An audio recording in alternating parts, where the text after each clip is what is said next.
Good afternoon and salam Ibu Pertiwiku. U.S. President Donald Trump said on Wednesday that U.S. troops would be withdrawing from Syria over a period of time, dismissing the previously reported 4-month exit plan. Trump dismissed a New York Times story reporting earlier that U.S. military had been given about 4 months to retreat the 2,000 soldiers from the war-torn country. The Trump administration announced on December 19 that it had started returning U.S. troops home from Syria after claiming a victory in the fight against Daesh. Currently, there are more than 2,000 U.S. soldiers deployed in Syria.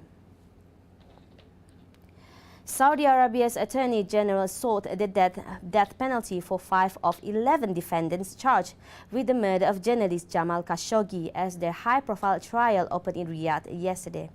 In a statement carried by the official Saudi press agency, the Attorney General said all 11 accused were present with their lawyers at the first session of the trial.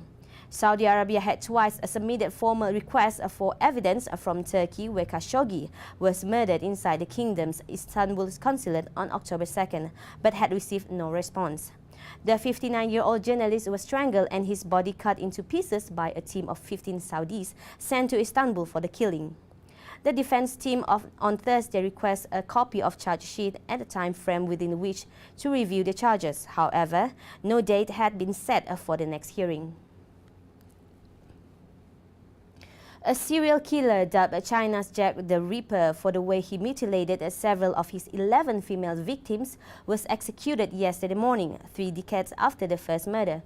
Gao Chengyong, aged 54, raped and murdered 11 women and girls between 1988 and 2002 in Gansu and the neighboring Inner Mongolian region. In March 2018, he was found guilty by the Bayin City Intermediate People's Court and handed death sentences for both robbery and intentional homicide and lesser sentences for rape and dishonoring corpses. According to the state media reports, Gao targeted young women wearing red and followed them home, often cutting their throats and mutilating their bodies. The youngest victim was 8 years old.